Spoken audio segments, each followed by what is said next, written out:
This is my movie review of The Creator directed by Gareth Edwards.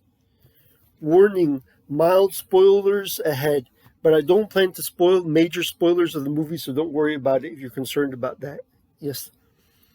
The Creator, directed by Gareth Edwards, director of Rogue One, and co-written by Edwards and Chris Weitz, co-writer of Rogue One, is a slow movie. It's a slow movie, but it gets really good towards the end. And that third act and the way it works with everything that came before it makes the whole movie experience worth it. You have to have patience with a movie, though, because it takes a while to get there. Some years before the events of the story, the U.S. military alleges that artificial intelligence destroyed Los Angeles in a nuclear attack. The Creator refers to the maker of a hyper-sophisticated artificial intelligence, which the United States is trying to track down and kill. The Creator, also referred to by the Tibetan name Nirmata, military intelligence has found that said character has created a mysterious new superweapon, which is a threat to the human race. The U.S. government wants to capture this weapon before the forces of AI have a chance to use it against the human race. Since the attack on Los Angeles, the United States and the West have banned artificial intelligence. There is one place, however, where it has been allowed to thrive. This is in the Republic of New Asia, a really cool pan-Pacific nation state in which the majority of the movie takes place in. I love the location of Asia for a movie because its exoticism makes it extremely cinematic. Its neon-lit, hyper-advanced cities, terraced rice paddies, lush verdant landscapes, and beautiful women. I love Asia. I love Tokyo. I love Thailand. I love Vietnam. I love China, even though I disagree with its government, but I love the people and I love the culture, yes. Our hero is Joshua, played by John David Washington. And the movie is filmed in part in Tokyo and in part in Southeast Asia, yes. Tokyo, Japan, yes. Our hero is Joshua, played by John David Washington. He was crippled by the atomic bombing of Los Angeles and its aftermath and left without a family and an arm and a leg, but with bionic appendages. When the movie starts, Joshua is living in New Asia, where he has fallen in love with a beautiful New Asian woman called Maya, played by the lovely Gemma Chan, who I believe was also in Crazy Rich Asians. Yes. Joshua is on an undercover mission designed to get into a relationship with Maya so he can extract information on the location of Nirmata, the creator of the advanced artificial intelligence which threatens the human race. But what started out as a simple mission ends up as something deeper, and Joshua really falls in love with Maya, and Maya with Joshua, and even gets pregnant. Maya even gets pregnant with his child. But as so often happens with these love affairs and stories, he loses her, and by loses her, loses his reason for living. I would do anything for a few more minutes with her, Joshua says. I can identify with Joshua because I've been in one of those relationships myself, in a few of those relationships myself, yes. I want to mention something before we go forward. I think it's fantastic that we see a black actor in a great leading role in a sci-fi movie. Earlier this year, we saw the handsome, fabulous, part black, part Latino mulatto actor Anthony Ramos in Transformers: Rise of the Beasts, and he was hip and cool and funny and one of the best parts of that movie. And here, a few months later, we have John David Washington leading his second sci-fi film since Tenet, which was great but flawed. I wouldn't give it a 4 stars. I'd give Tenet maybe 3.5 out of 4 stars because it tried, but it didn't quite reach the heights. Sadly, in Tenet, Washington's character was a jerk who flirted with and even ended up kissing a married woman. But in this movie, he finally gets the great role black actors deserve. Please let me get this straight. I'm not woke, but I love seeing multi-ethnic and underrepresented people in lead roles of my favorite genre of sci-fi. Underrepresented also like not just handsome men, but ugly men or whatever. In my own story, Shadow Cortex, I have an ugly man who happens to be a Sephardic Jew in one of the lead roles. because I've never seen a Spanish Jew in the lead role of a sci-fi, and because I was inspired by the actor Eli Wallach, the handsome Eli Wallach. But I believe if you put prosthesis on him, you could make him look ugly in the role, yes. The handsome Jewish actor Eli Wallach, who played Tuco in The Good, the Bad, and the Ugly. If I could cast anyone in the movie, in Shadow Cortex, I'd cast Eli Wallach as Benjamin Lerringer and Clint Eastwood as Victorino, yes. Don't get me wrong, I don't think studios should mandate that the directors cast underrepresented roles. I don't think there should be a mandate from the top.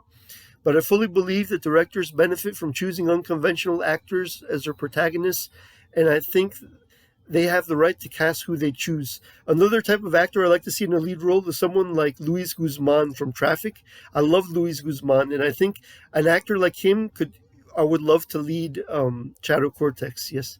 Or an actor in prosthesis to make him look like him, yeah. He's a great actor too, and he should win an Oscar one day, yes. He's hilarious also. Now back to the story. Wait, I fully believe that directors benefit from choosing unconventional actors as their protagonists, and I think they have the right to cast who they choose. Now back to the story of the creator in this movie, the creator, this review. The U.S. military wants to go on a mission to acquire Narmada's new weapon before it is used to destroy the human race. So they choose Joshua, convincing the reluctant hero by informing him that his long-lost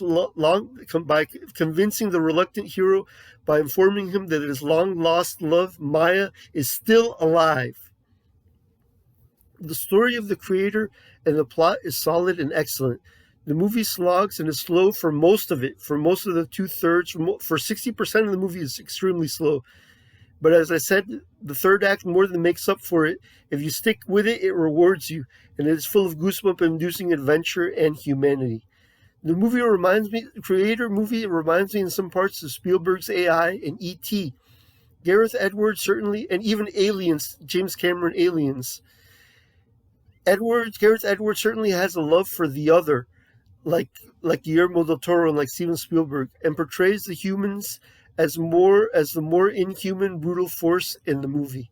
In one scene, a human character for the U.S. Army threatens to shoot a dog in the head. In another, a different human soldier threatens to cut out a character's face to be able to open a facial recognition system. In the movie, the AI is nowhere near as brutal as the humans. The weapon desired by the human army ends up being a little girl, which the protagonist calls Alfie. In her first role, Madeleine Yuna-Voiles is a brilliant actress who brings a lot of innocence and charm to the role. Pay attention to the exchange of dialogue between Joshua and Alfie. When Joshua tells Alfie he's not going to heaven because only good people, quote-unquote, go there, Alfie responds, quote-unquote, you're not going to heaven because you're bad, and I'm not going to heaven because I'm not human. As a Christian watching the trailers or thinking about watching the movie, if you think about giving up on the movie after you heard that line, stick through to the end. And I don't want to spoil it, but you may be pleasantly surprised. The special effects are amazing in some parts. Some of the best are a sequence in which hyper giant tanks, destroy a shanty town, and suicide robots are sent to destroy our heroes. Also eye-popping are the vehicles and the cars with huge wheels as they flip around after they crash. But there are other effects that aren't as good. Some explosions and other things, such as some things with Nomad, the light that goes down, some of that looks cheesy, yes. But it has a targeting system. Nomad has a targeting system that paints a target on boats as they move, and it's beautiful, and that's a great effect, and I've never seen that in the movie before, yes, that type of thing, yes. Oh, I almost forgot to mention, yes, the Nomad, which I just mentioned, which sometimes resides in low Earth orbit, is at the beginning of the movie. It's a U.S. military ship that helps the humans of the United States. It's helping the United States win the war against the machines in New Asia. And it's turning the tide of the war. So when the movie starts, the humans are actually beating the AI, yes, with the help of Nomad, the large ship that sometimes is in orbit, and drops bombs from the top, from orbital bombardment sometimes. There is another beautiful Asian lady who I think is Vietnamese and the girlfriend of one of Joshua's best friends who is living as an expat in New Asia. She's gorgeous and she's breathtaking. And I like to see different ethnic faces like that in these kinds of movies. And I love seeing the multiracial romances between Joshua and his lady, and between the Caucasian expat and his female Asian robot. The romance between Joshua and Maya is a powerful emotional thread that helps keep the story watchable and interesting even during its slow parts. The final climax has some fantastic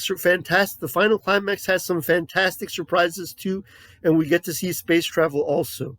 Overall, I give The Creator 4 out of 4 stars, in part because the studio's bankrolled an original sci-fi epic. They rarely do this because it's a great risk. Please go out and support this film if you're a sci-fi fan or if you love movies, yes. And also because the movie deserves 4 stars on its own merit. The romance between Joshua and Maya and the relationship between said hero and Alfie are at the heart of the movie, and it's beautiful and full of humanity, like one of the best Spielberg or even Guillermo del Toro movies. It doesn't quite reach the moment where you cry for them that much, but it's really human, and I love it. That yes. By the way, if you love The Creator, you may like my time travel novel, my sci-fi time travel novel, The Swordsman and the Philosopher, or my mecha kaiju memoir, Phantom Zero. Both now available on Amazon.